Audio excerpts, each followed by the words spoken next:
Hello and welcome to another episode of Chop It Up. Today, in a reversal of fortune, I guess I'm the man on the street instead of Barry. Good morning, Michelle. How are you? I'm good. How are you? I'm okay. Barry, how you doing? Oh, I'm doing great, man. Life is Alrighty. beautiful. Just because I woke up this morning outside.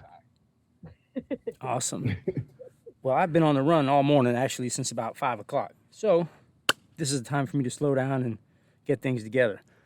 Today, we're going to talk about credit and how credit is important to a guy getting out of prison, and how it is also equally and even more so important for a guy getting out of prison to maintain his credit and to build his credit and to be disciplined with his credit, or her credit for that matter.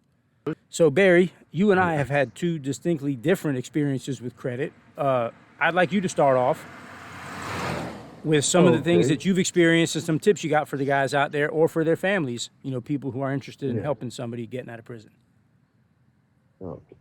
So when I got out after doing my 30 years, my credit was zero.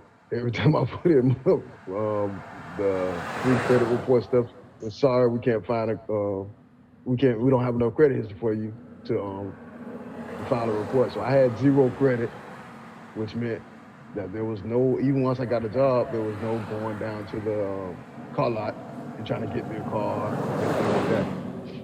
And so I finally got wise, and I got one of those in Capital One. It's like for starter credits, I say that's probably one of the best places because they give you like a little $300 limit, but you just make your payments on time and everything, and guarantee you within 6 months your credit will be at least like mine, like 680 in 6 months, from 0 to 680. So, and it's important because you can't get anything, and like I want to get a house now, so that's what really made me start pursuing. The only thing I hated that I did not do it soon because I was misinformed. So when they send those credit cards, I thought they were scams. I was like, oh no, this is some kind of trick. I don't want this here. Yeah. And for you guys watching at home, I apologize for the cars driving by, but I'm literally the man on the street. Man on the streets. So, Barry, this credit card, was it a secured credit card or was it one that, because sometimes people can get a secured one to start building Yes, up you their can get one. credit, where it's Yes, basically you like a can. savings account? Exactly. And that was an option too, but at that time when it was kind of, I got like Bright Star Credit Union, so they asked that you have at least $500, and you got to bring in like 10% extra. So it was something like 550 or something like that, 560, just to open just to get the secured credit card. And so that was an option also. But where it's Capital One, I just applied and got it. All you need is employment, and they don't care. They let you roll. So they kind of real lenient on that there. That's good. Yeah. And can we talk about one of the ways not to get credit because you're going to get screwed? It's those rent to buy places. Yeah. Don't do those. Do Right. not do those. Well, Those are rip-off. They're going to charge you like triple the cost of the product. Yeah. It's not good. okay. Let me Yeah. And share a little bit actually, of it. none of my credit came from like purchasing anything and making payments on it. Like I said, I just had that one card, and I just made sure that I made my payments. Well, what I did, I paid it off every time. So sometimes I might pay twice a month. I might pay it off, and then I might use a little bit, and then the next check I'll pay that off again. So I never ever meet the deadline. So my payment history is excellent, and you don't want to use more than you got. So you just use it very lightly. Only for stuff. And if you can, use it and pay it immediately because they got an app on there which you can use to just sync it to your bank account, and you can Yep. just make the payments right there. So you can use it for a week and then make your payments. That way you keep which is then you'll start learning about the how much debt you owe and stuff that can bring your credit down also because if you max it out, then you Sure. see your credit score starts to drop Yep. because it feel like you're spending kind of recklessly. Well, Yeah. And what did you buy with your credit card? Did you make purchases of stuff or did you put bills on your credit card? So I used it for some bills, for purchases at stores and stuff like that. Mostly it's for purchases at stores and stuff. But I don't have any like recurring payments on there, so I didn't want to put it where where I have like a recurring payment that comes out every month from any bills or anything like that. So those I pretty much auto pay for my bank account. But some things, that require you. I just use my credit card to pay it off, and then just go ahead and pay it off right quick. My goodness, it's like a parade. And the crazy part about it, oh, go ahead. I was saying the crazy part about it, because a lot of places, back Go ahead, Barry. No, my bad. No, I was just gonna say, like especially for guys that get out, it's already gonna be hard to get a place to stay. And some places check credit, and if you don't have a credit history, then now you can't get a place to stay, And then with the associations and all that, make it also difficult anyway with your background. That's just another brick in the wall that's blocking you out. So credit is definitely important, just to even to maintain a decent place to stay. Yeah. So it's like another thing blocking successful reentry. Yeah. And most guys get out, they don't have credit, or they might even mess their credit up. Probably being in prison is probably a good thing, because a lot of that stuff get erased after 7 to 10 years. So you did a little time, so then you get out, you have clear credit, but you won't have any credit because you haven't built up a history. And the families can help them out, it's nothing for them to add them on as a authorized user before they get out. Oh. So that way they can start building. That way they can start building up credit before they get out. I mean, and not like you don't give them the number and your card number or anything, so they'll never have access to it. But they gain the benefits of being an authorized user. So every time they use theirs, if they got good credit, then it raises your credit.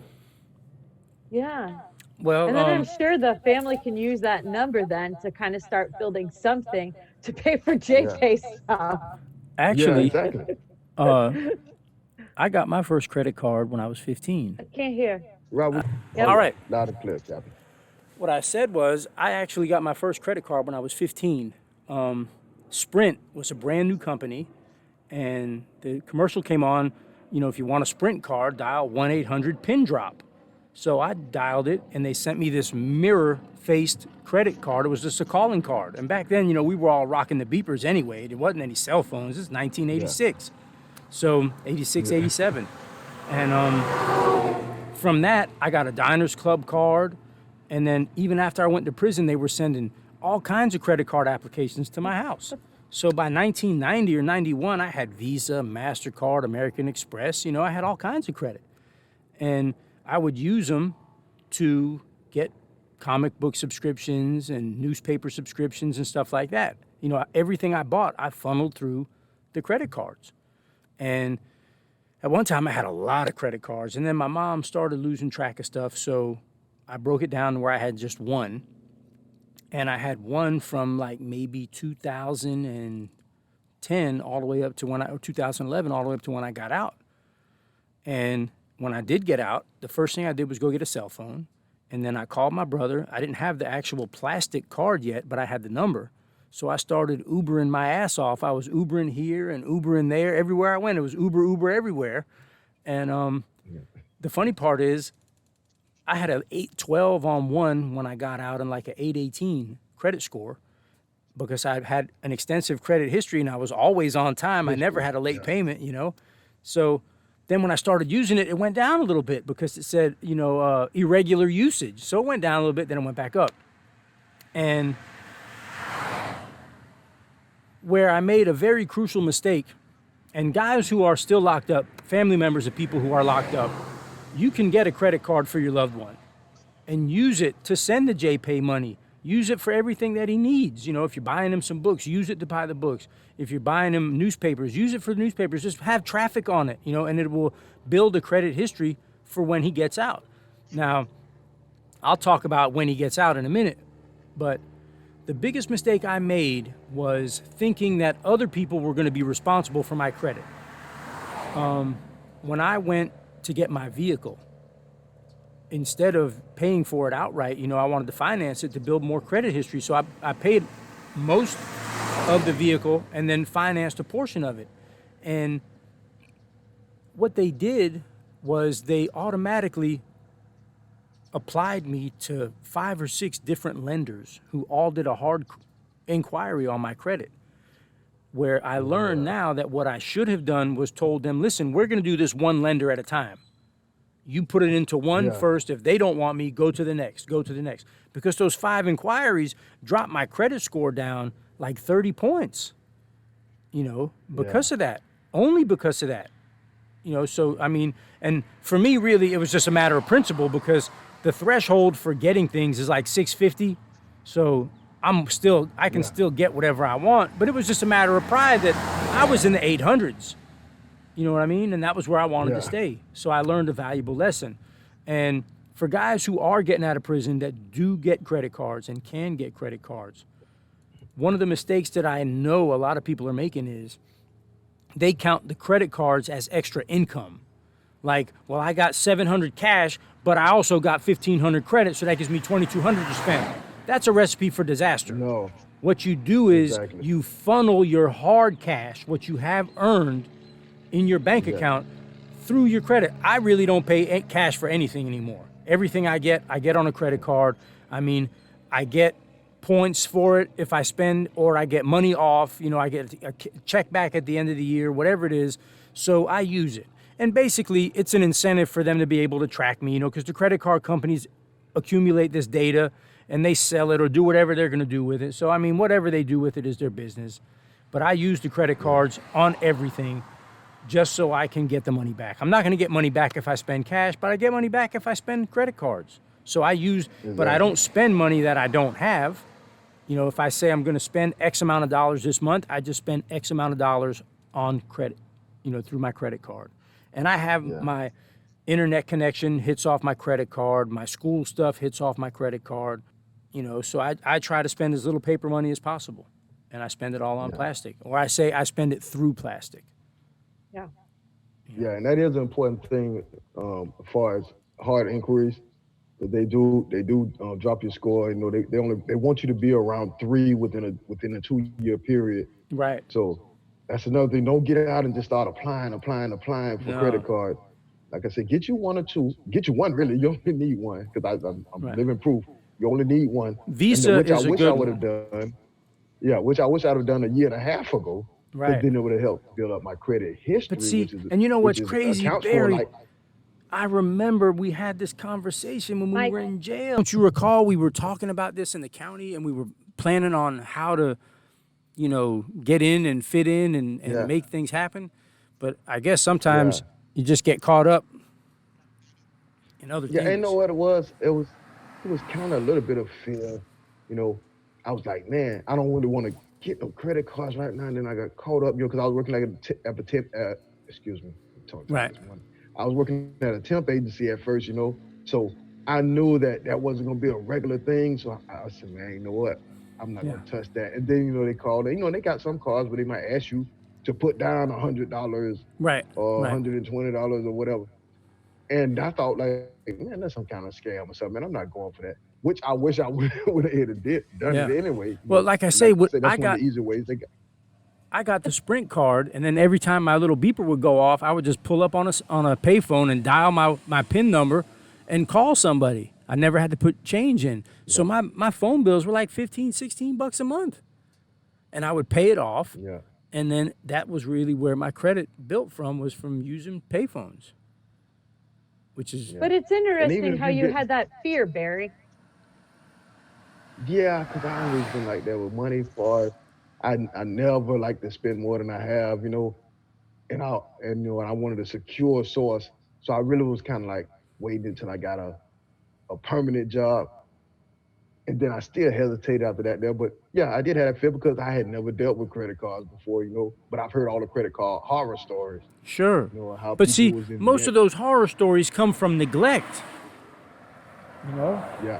Like I said, some people look at their credit and as an income supplement, like extra money, and it's not. It's not free. Yeah. I mean, you got to pay it. No.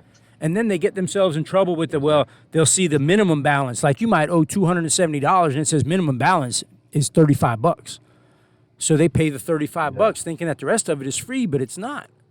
It's not. You know? Yeah, you got to pay interest on it. Yeah, you got to pay The it. good thing about it is, if you pay it on time, it's like getting 30 days interest-free money because there's no interest on it. So you get to spend money for 30 days, interest-free. Yes. I'll tell you something else that You happened just to can't me spend more than you got. when And I it's wasn't. convenient, and people can't. I mean, they can steal it, but they can't steal it like cash. If they steal Yeah, cash, and you can always it's gone. dispute it. Right. Yep. Yeah, you can So it dispute it. protects You you know, if too. somebody steals you, it's great. And I was always crazy. I was always like paranoid about the credit card thing. Especially to read those conspiracy theory books and that's how the government gonna get you. They're gonna make it a paperless society. They're gonna control everything. I don't know what they're doing, but it's gonna work for me right now. Man, listen. You do have those cash only people. Yeah. And now, like I said, here I go 6 months later. Now I'm getting ready to purchase me a house. That's which real is now. which is another thing. That's why you want to be your credit up, because you'll find out in the end, if you got good credit, you will pay less for a house than you will actually be paying for rent. Yeah. Yep. And I refuse to pay $1,200-$1,300 worth of rent when I can be paying that towards owning something. I can pay that on the mortgage. Yep. Yeah. Absolutely. Probably a little less. Well. Yeah. Now you might not. I can't get what I want right now because it doesn't matter about how much income you got coming in and everything. But that's just a stepping stone, and it's a great stepping stone for guys. And a suggestion for when you buy a house: if you can get a warranty on that house, that's good, because that's what we did. Is instead of just because you have where you don't have to pay rent, but now all of a sudden, before you had a landlord to fix something, now you have to fix something. So if you're able to get some sort of warranty, that helps, because we had an issue with our pipes, but because we bought our house with the warranty, it cost us a lot less to fix it. Wow. Yeah. That's an interesting thing. FYI. Yeah, and I'm kind of fortunate in that aspect because I got I got a brother that owns a lot of property, so he know how to do almost everything. And I got a nephew who's a handyman, two of them, matter of fact. So pretty much anything needs to be done to a house, I got somebody that can do it, so I can get it for the low. Then I got another friend. I got another friend who I grown up with. He builds houses, he buy lots and he build a house from the ground and flip them like that. Right. So that's so I cool. can pretty much get anything. So I calculated all that in too, And then most of the time, when I find out you're gonna have to get hazard insurance anyway. That's gonna be mandatory for the banks loan you. They're gonna calculate that into your mortgage payment, and then you got to pay mortgage insurance if you don't have at least 20% down. All righty. Well, this is an important topic, I think, that a lot of people, even free people, just don't know about, and they don't know how to do. So coming out of the prison environment, where they basically teach you zero about this, and as Barry said, you hear horror stories. Right. You have like a lack of financial education. Yeah. Well, see, I always had an eye on being free someday. I just didn't know when or how. So I was always trying to keep some kind of stable foundation for if I got out, or if I was ever alone in prison and needed to, facilitate a lot of things through banks.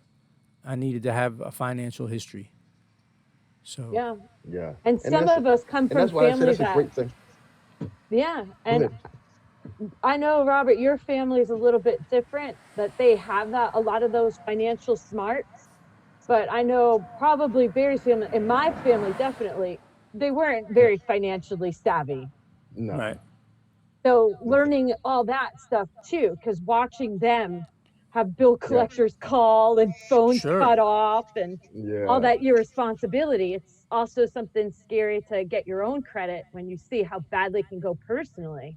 Yeah. And see, the thing is, it's a whole lot harder to overcome financial missteps than it is other mistakes in life. I mean, obviously we're not talking about committing a crime or anything, but you know, some people get into it with the mindset of what I heard they can't do. Like, oh, I heard if you have kids, they can't turn off your power, so you don't have to pay your electric bill this month. Well, just because they can't turn it off doesn't mean that you're going to put yourself in a financial situation that you're not going to be able to overcome as fast as you want it to go away.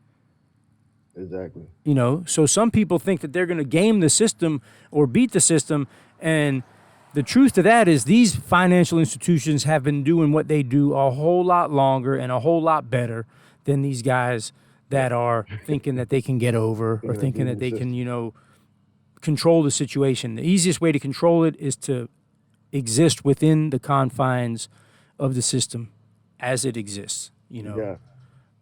And that's why my brother was telling me, like, the best time, he said, if you can hold off, the best time to really to buy a house will probably be next year. He said once they stop the grace period for the corona people.